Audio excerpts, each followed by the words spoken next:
સુખદેવજી કથાને આગળ વધારે અને પ્રિયવ્રત મહારાજના ચરિત્રનો પ્રારંભ કરે છે. શ્રી પરીક્ષિત ઉવાચ પ્રિયવ્રતો ભાગવત આત્મા રામ કથમ મુને ગૃહે અરમત્યન્મૂલ કર્મબંધ પરાભવ. પરીક્ષિત મહારાજ કહે છે, પ્રિયવ્રતો ભાગવત. આ પ્રિયવ્રત મહારાજ તો ભગવાનના મહાન ભક્ત હતા, વિરક્ત હતા, ભગવાનની ભક્તિમાં લીન હતા, આત્મારામ છે. કથમ મુને, હે સુખદેવજી તમે મને એ કહો, ગૃહે અરમત યન્મૂલઃ કર્મબંધ પરાભવ. અને મેં એવું સાંભળ્યું છે કે ગૃહસ્થ જીવનમાં પાછા ફર્યા, ભક્તિ કરતા હતા, વૈરાગી થયા હતા, પાછા ગૃહસ્થમાં આવ્યા, તો ગૃહસ્થ જીવનમાં રહેતા રહેતા કર્મબંધ પરાભવ, આ કર્મના બંધનોથી મુક્ત થઈ અને એણે ભગવત પ્રાપ્તિ કઈ રીતે કરી? તો એનો ઉત્તર આપતા સુખદેવજી કહે છે કે પ્રિયવ્રત મહારાજ ગૃહસ્થ જીવન સ્વીકારવાની ના પાડતા હતા. પહેલેથી જ ના હતી કે નહીં, મારે ભજન કરવું છે, મારે બધી માથાકૂટમાં પડવું નથી. તો બ્રહ્માજી વારંવાર આવી અને સમજાવે છે, પ્રિયવ્રત તું રાજા બન. પ્રિયવ્રત મહારાજ રાજા બનવાની ના પાડે છે. બ્રહ્માજીએ કીધું તને વાંધો શું છે? બોલે મને વાંધો કાંઈ નથી, મારા ગુરુજીએ કીધું છે કે તારે ભજન કરવાનું છે, તારે ગૃહસ્થ જીવનમાં પડવાનું નથી. બ્રહ્માજી કે તારો ગુરુ છે કોણ? હું સાક્ષાત બ્રહ્મા, આ વિશ્વનો પ્રથમ જીવ, હું કહું છું તું ગૃહસ્થ બન. તારો ગુરુ છે કોણ જે તને ના પાડે છે? બોલે નારદજી. બ્રહ્માજી કે કાંઈ વાંધો નહીં. બીજી વાર બ્રહ્માજી જયારે આવ્યા ને, નારદજીને હારે લઈને આવ્યા. નારદજી સામે ઉભા છે, બ્રહ્માજી સામે છે. પ્રિયવ્રત મહારાજને પૂછ્યું, ગૃહસ્થ બનવું જોઈએ કેમ? ભગવાનની આજ્ઞા છે. સૃષ્ટિ કરવી ભગવાનનો આદેશ છે અને ભગવાનની અવજ્ઞા કરવી અપરાધ છે. તો વિચાર કરે તારે ગૃહસ્થ બનવું છે કે નહીં? તો પ્રિયવ્રત મહારાજ નારદ મુનિ સામે જોવે છે અને નારદજીને કહે છે કે ગુરુદેવ હું કરું? નારદજી કે ગૃહસ્થ બનાવી, એમાં શું વાંધો છે? પ્રિયવ્રત મહારાજ કે તમે ખરા ગુરુ છે, પહેલા અત્યાર સુધી ના પાડતા હતા, હવે તમે કહો છો ગૃહસ્થ બને. બ્રહ્માજી સામે ઉભા છે, નારદજી કેવી રીતે ના પાડે? પ્રિયવ્રત મહારાજે નારદજીની આજ્ઞા લઈ અને કીધું કાંઈ વાંધો નહીં, હું ગૃહસ્થ જીવન સ્વીકાર કરીશ. વિશ્વકર્માની પુત્રી જેનું નામ બર્હિષ્મતી છે, બર્હિષ્મતી સાથે એમના વિવાહ થયા. એનાથી એક કન્યાનો જન્મ થયો જેનું નામ હતું ઉર્જસ્વતી. અને 10 પુત્ર થયા. એમાંથી 3 પુત્ર કવિ, મહાવીર અને સવન. આ 3 બ્રહ્મચારી થયા. બીજી પત્ની પ્રિયવ્રત મહારાજના 2 વિવાહ થયા છે. ઉતાનપાદના પણ 2 વિવાહ થયા, પ્રિયવ્રત મહારાજના પણ 2 વિવાહ થયા છે. તો બીજી પત્ની દ્વારા 3 સંતાન થયા જેનું નામ છે ઉત્તમ, તામસ અને રૈવત. આ ત્રણેય ક્રમશઃ 3જા, 4થા અને 5મા મનુ થયા. જે મન્વંતર છે ને, પહેલા સ્વયંભૂ, બીજા સ્વારોચિસ, 3જા ઉત્તમ, 4થા તામસ અને 5મા રૈવત. આગળના જે 7 પુત્ર હતા એનું શું થયું? એકવાર પ્રિયવ્રત મહારાજે જોયું કે ભગવાન સૂર્ય મેરુ પર્વતની પરિક્રમા કરે છે, તો બ્રહ્માંડના એક ભાગમાં પ્રકાશ આવે છે ને એક ભાગમાં અંધકાર રહે છે. તો એ અંધકારને દૂર કરવા માટે પ્રિયવ્રત મહારાજે સૂર્યદેવની પાછળ પોતાનો રથ ચલાવ્યો. હવે વિચાર કરો, સૂર્યની પાછળ રથ ચલાવ્યો અને સૂર્યદેવ જોવે અંધારું થતું જ નથી કે ક્યાંય. કેમ? આગળ સૂર્યદેવ, પાછળ પ્રિયવ્રત મહારાજ, બીજા સૂર્યની સમાન. અને બ્રહ્માંડમાં કોઈ જગ્યાએ અંધકાર ન રહેવા દીધો એને. સૂર્યદેવે કીધું તમે આ બંધ કરો, મારી વાહે વાહે ફરવાનું, હે ને, અંધારું થતું નથી ક્યાંય. પ્રિયવ્રત મહારાજ કે એમ નહીં હાલે, તમે આ રીતે બરાબર પરિક્રમા કરતા નથી. તમે વિચાર કરો, સૂર્યની પાછળ જે પોતાનો રથ ચલાવીએ કે રાજાનું સામર્થ્ય કેવું છે. સૂર્યદેવે કીધું હું મારો રસ્તો બદલી નાખી થોડોક. પ્રિયવ્રત મહારાજે કીધું હું કહું તમારે ક્યાંથી હાલવાનું છે. સૂર્યદેવના માર્ગનું નિરૂપણ કર્યું પ્રિયવ્રત મહારાજે, અને 7 પરિક્રમાઓ લગાવી હતી એણે આ ભૂમંડળની. અને પ્રિયવ્રત મહારાજની 7 પરિક્રમાઓ થવાના કારણે આ ભૂમંડળ જે છે એ 7 વિભાગમાં વિભક્ત થયું, 7 દ્વીપમાં વિભક્ત થયું. હવે તમે સમજો, આ જે વિશ્વ બ્રહ્માંડ જે છે, આપણે જે બ્રહ્માંડમાં રહીએ છીએ આમાં 14 લોક છે. અત્યારે આપણે જે લોકમાં છે એને ભૂલોક કહેવામાં આવે છે. આની ઉપર 7 લોક છે.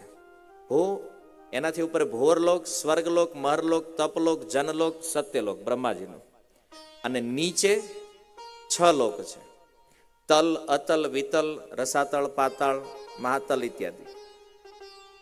અને આ 14 લોકનું બ્રહ્માંડ, એમાંથી આપણે જ્યાં છીએ એ છે ભૂલોક. તો પ્રિયવ્રત મહારાજ, હવે જો આ જે ભૂલોક છે ને એની મધ્યમાં મેરુ પર્વત છે, અને જેની પરિક્રમા ભગવાન સૂર્ય કરે છે. તો આ ભૂલોક પ્રિયવ્રત મહારાજના રથ ચાલવાના કારણે 7 દ્વીપમાં વિભક્ત થઈ ગયો. જો આ વર્ણન ધ્યાનથી સાંભળજો. કેમ? કારણ કે ભૂલોક, ભૂમંડળ, પૃથ્વી, આ બધાનું જે કન્ફ્યુઝન તમારા મનમાં છે ને એ અહીંથી દૂર થશે તમારું. ભૂલોક એટલે એક આખો લોક છે. હવે ઈ ભૂલોકને પ્રિયવ્રત મહારાજે 7 વિભાગમાં વહેંચ્યો. એ જે રથના પૈડા ચાલ્યા તો એનાથી જે ખાડા પડ્યા એના સમુદ્ર થયા. અને આ 7 દ્વીપ, સૌથી પહેલો દ્વીપ જે થયો એનું નામ છે જંબુ દ્વીપ. બીજો છે પ્લક્ષ દ્વીપ, ત્રીજો શાલ્મલી દ્વીપ, ચોથો કુશ દ્વીપ, પાંચમો ક્રોંચ દ્વીપ, છઠ્ઠો શાક દ્વીપ અને 7મો છે પુષ્કર દ્વીપ. આ 7 વિભાગ કોના થયા છે? ભૂલોકના. અને એ 7ના એક રાજા બન્યા. કોણ? આ પ્રિયવ્રત મહારાજના જે 7 પુત્રો હતા એ 7 એક દ્વીપના રાજા થયા. સૌથી મોટા પુત્ર જે છે જેનું નામ હતું આગ્નિદ્ર, એ જંબુ દ્વીપના રાજા થયા. ઓલા 6 દ્વીપ જે છે એ તમારે ખાલી જાણકારી માટે છે. આપણે જંબુ દ્વીપના વર્ણનમાં જ આગળ વધશું, કારણ કે જ્યાં રહેવી છે એના જ ગુણગાન ગાય. અને તમને ખ્યાલ છે કે આપણે જંબુ દ્વીપમાં છીએ, કારણ કે મંત્ર જ્યારે કર્મકાંડમાં તમે સાંભળો છો ત્યારે બ્રાહ્મણો શું કહે છે? જંબુ દ્વીપે ભરતખંડે આર્યાવર્તે. આ આપણું એડ્રેસ છે ઓરિજિનલ. ઉપર ઈ નો હાલે કે દામનગર વાયા ઢસા. એટલે યમરાજ પાસે જાય, કોઈને પૂછે યમરાજી ક્યાંથી આવ્યો છે ભાઈ, તો ન્યા શું કે આપણે જંબુ દ્વીપે ભરતખંડે આર્યાવર્તે. ભરતખંડ પણ અલગ છે, આર્યાવર્ત અલગ છે, જંબુદ્વીપ અલગ છે. તો જંબુદ્વીપ જેની આજુબાજુમાં ખારા પાણીનો સમુદ્ર છે, વચ્ચે જંબુદ્વીપ છે અને એની ફરતો ખારા પાણીનો સમુદ્ર. પ્લક્ષદ્વીપ, એની ફરતે શેરડીના રસનો સમુદ્ર છે. થોડુંક માન જાળવી રાખજો પકડમાં. હા, નકર વળી એમ થાય કે આવું હોય, કારણ કે ગમે એમ તો આપણી બુદ્ધિ છે ને, તર્ક તો ગમે ત્યાં કરે. પણ જો સુખદેવજી વર્ણન કરી રહ્યા છે ભાઈ, જેને આ જોયું છે એ વર્ણન કરે છે, અને આપણે તો ગયા નથી. ત્રીજો છે શાલ્મલી દ્વીપ, એની ફરતો મદિરાનો સમુદ્ર છે. ચોથો છે કુશદ્વીપ, એના ફરતે ઘીનો સમુદ્ર છે. હવે આપણને આ વાત મગજમાં બેન, કારણ કે આપણે ખારા પાણી સિવાય જોયું જ નથી. એને ડુમસ જાય તોય ખારું, આમ હિન્દ મહાસાગર બાજુ જાવ તોય ખારું, આમ દ્વારકા જાવ તોય ખારું. જંબુદ્વીપમાં છીએ ને એટલે આપણે ખારું પાણી છે ભાગમાં. પાંચમો ક્રોંચ દ્વીપ છે, જેની ફરતે દૂધનો સમુદ્ર છે, જેને સંસ્કૃતમાં ક્ષીર સાગર કહેવામાં આવે છે, જ્યાં ભગવાન ક્ષીરોદકશાહી વિષ્ણુ નિવાસ કરે છે. અને આ દેવતાઓને જ્યારે જ્યારે કંઈક સમસ્યાઓ થાય છે ત્યારે એ જ્યાં પ્રાર્થના કરે છે એ છે આ દૂધનો સમુદ્ર, ક્ષીર સાગર. છઠ્ઠો છે શાક દ્વીપ, એના ફરતે છાશનો સમુદ્ર છે. અને સાતમો છે પુષ્કર દ્વીપ, એના ફરતે મીઠા જળનો સમુદ્ર છે. આ ભૂલોકનું પરિમાણ છે. તો એમાં આ 7 પુત્ર એક દ્વીપના રાજા થયા. પ્રિયવ્રત મહારાજે આ જે સીમાઓ છે, પર્વતો જે છે, નદીઓ છે, જે બોર્ડર નક્કી કરી સૌથી પહેલા આ ભૂલોકની અંદર, એ પ્રિયવ્રત મહારાજ દ્વારા નિશ્ચિત થયું છે. અને અનંત અનંત વર્ષો સુધી ભાગવત કહે છે 11 અર્બુદ વર્ષ આ પ્રિયવ્રત મહારાજે ભૂલોકનું શાસન કર્યું. અર્બુદ સમજો છો ને? નથી ખબર? બોલું છે ને, એકમ, દશક, 100, 1000, 10,000, લાખ, 10 લાખ, કરોડ, 10 કરોડ, અરબ, 10 અરબ, પછી ખર્બ, નિખર્બ, એ જે ઉપરના અંકો છે ને એમાં એક અર્બુદ છે. અર્બુદ 11 અર્બુદ વર્ષ આ પ્રિયવ્રત મહારાજનું શાસન ભૂલોક ઉપર રહ્યું. અને ત્યારબાદ એમણે આ 7 દ્વીપ 7 પુત્રને આપ્યા. સૌથી મોટા પુત્ર જેનું નામ છે આગનિદ્ર, એ જંબુદ્વીપના રાજા બન્યા. પછી મહારાજ આગનિદ્રએ શું કર્યું? જંબુદ્વીપને 9 ભાગમાં વેચી દીધો. ખાસ ધ્યાન અહીંયા રાખજો આમાં. હા, એલર્ટ. ભૂલોકના કેટલા ભાગ થયા? 7. એમાંનો સૌથી પહેલો જે દ્વીપ છે એ છે જંબુદ્વીપ. જંબુદ્વીપના રાજા થયા મહારાજ આગનિદ્ર. આગનિદ્રએ જંબુદ્વીપને 9 ભાગમાં વેચ્યો, જેને તમે નવખંડ ધરતી કહો છો. 9 વિભાગ થયા. અને આ મહારાજ આગનિદ્રના વિવાહ બ્રહ્માજી દ્વારા એને પૂર્વચિતિ નામની એક અપ્સરા આપવામાં આવી, એની સાથે એના વિવાહ થયા અને એના 9 પુત્ર થયા. એમાં સૌથી મોટા પુત્ર જેનું નામ છે નાભી, બીજા છે કિમપુરુષ, ત્રીજા હરિ, ચોથા ઈલા, પાંચમા રમ્યક, છઠ્ઠા હિરણ્યમય, સાતમા કુરુ, આઠમા ભદ્રાસ્ય અને 9મા કેતુમાલ. આ 9 પુત્રોને એ નવખંડ ધરતીના રાજા બનાવ્યા. 9ને વેચી દીધું જંબુદ્વીપ આખું. એમાં જે નાભી વર્ષ પછી એ જે ધરતીના ભાગ હતા એના નામ પણ આ રાજકુમારોના નામથી થયા. મહારાજ નાભી જેના રાજા બન્યા એનું નામ થયું અજનાબ વર્ષ. કિમપુરુષ જેના રાજા થયા એનું નામ થયું કિમપુરુષ વર્ષ. હરિ નામના રાજકુમાર જેના રાજા બન્યા એનું નામ થયું હરિવર્ષ. જો આ બધા એડ્રેસ જે છે ને એ પણ જાણવા જરૂરી છે. જંબુદ્વીપ. અચ્છા, આ કિમપુરુષ વર્ષ જે છે એ શું છે? આજે તમારે સાક્ષાત રૂપમાં હનુમાનજી મહારાજને જો મળવું હોય તો હનુમાનજી મહારાજ ક્યાં વાસ કરે છે? કિમપુરુષ વર્ષમાં, જ્યાં ભગવાન રામના વિગ્રહ છે અને નિત્ય નિરંતર રામકથામાં રત રહે છે હનુમાનજી મહારાજ. કિમપુરુષ વર્ષ. આજે તમારે પ્રહલાદ મહારાજની મુલાકાત કરવી હોય તો તમારે હરિવર્ષમાં જવું પડે. પ્રહલાદ મહારાજ આજે પણ હરિવર્ષમાં વિદ્યમાન છે. ઇલાવૃત વર્ષ, ભગવાન શિવ જ્યાં વાસ કરે છે માતા પાર્વતી સાથે, ઇલાવૃત વર્ષની અંદર. તો આનું પણ ભાગવતના 5મ સ્કંદમાં વિસ્તૃત વર્ણન છે. આ વર્ષના વિષયમાં જો વધારે જાણવું હોય તો તમે ભાગવત વાંચી શકો 5મ સ્કંદ. પણ મૂળ વાત છે નાભી વર્ષ, અજનાબ વર્ષ જે છે. તો હવે આવો ભૂલોકમાં જંબુદ્વીપ અને જંબુદ્વીપમાં અજનાબ વર્ષ, જેનું આગળ જતા નામ ભારત વર્ષ થયું છે. ભારત વર્ષ. અને આ જે ભારત વર્ષ છે તો એના રાજા થયા મહારાજ નાભી. અને આ મહારાજ નાભી જે છે એમને કોઈ સંતાન નહોતું. મેરુ પર્વતની કન્યા મેરુ દેવી સાથે એના વિવાહ થયા છે. હવે મેરુ દેવીની 9 કન્યા હતી, તો આ 9 ભાઈના વિવાહ 9 રાજકુમારો સાથે થયા. તો સૌથી મોટા હતા મેરુ દેવી. મેરુ દેવીના વિવાહ થયા રાજા નાભી સાથે. લાઈન લેન્થ ક્લિયર છે ને? પાછી ક્યાં અટવાણા ક્યાં ખબર નથી. તો નાભી અને મેરુ દેવીને કોઈ સંતાન ન થયા. એમણે સંતાન માટે એક યજ્ઞ કર્યો. ભગવાન પ્રગટ થયા અને ભગવાનને કીધું તમારી જેવો પુત્ર પ્રાપ્ત થાય. તો ભગવાને કીધું મારી જેવો તો હું જ છું, મારી જેવું તો બીજું કોઈ છે નહીં, તો હું જ પુત્ર બનીને આવીશ.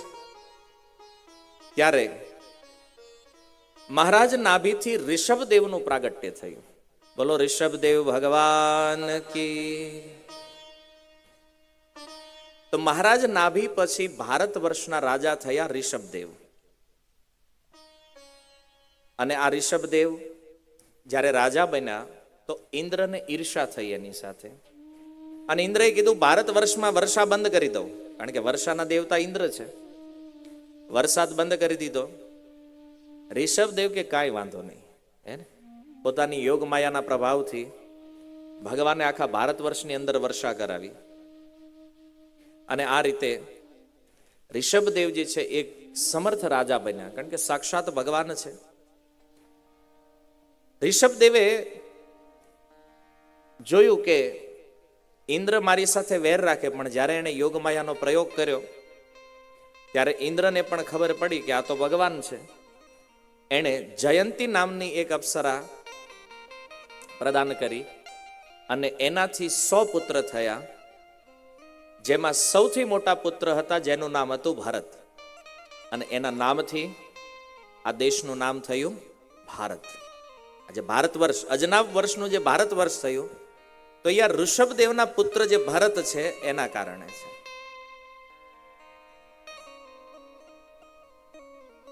હજી એક પૃથ્વીનું સ્થાન તમને કહી દઉં, પ્રસંગ આવ્યો છે એટલે, કે આજે ભારત વર્ષ છે એ ભારત વર્ષના એક ખૂણામાં આ પૃથ્વી છે. તમે ખાલી ભારત વર્ષના જે માનો છો ને, આપણી આ જે બોર્ડર છે એનું નામ શું છે? આર્યાવર્ત. પૃથ્વીનું નામ શાસ્ત્રમાં પહેલા શું છે? આર્યાવર્ત. અને એટલે આપણું એડ્રેસ છે જંબુ દ્વીપે ભરતખંડે. એ ભરતખંડ એટલે ભારત વર્ષ, અને એ ભારત વર્ષની અંતર્ગત આર્યાવર્ત એટલે કે આ પૃથ્વી છે. આમ તો આ બધું તમને સ્ક્રીનમાં દેખાડવી ડાયાગ્રામ તો સમજાય, આ એવી કથા છે. પણ આપણે આ નક્કી કરી લો કે અહીંયા છીએ એટલે ભારત વર્ષ પ્રત્યે કોઈ કન્ફ્યુઝન ન રહેવું જોઈએ. ભારત વર્ષ જ્યારે શબ્દ પ્રયોગ કરીએ તો એ જંબુ દ્વીપનો એક પાર્ટ છે ભારત વર્ષ, અને આર્યાવર્ત જ્યારે કહેવામાં આવે છે ત્યારે આ પૃથ્વી છે. સમજમાં આવ્યું? રામાયણમાં પણ લવકુશે ગાયું છે ને, જંબુ દ્વીપે ભરતખંડે આર્યાવર્તે. એક નગર છે વિખ્યાત, અયોધ્યા નામ. અયોધ્યા નામથી એક વિખ્યાત નગર. તો જો આ પરિચય, એ સત્ય પરિચય છે જે લવકુશે ગાયું છે રામાયણમાં.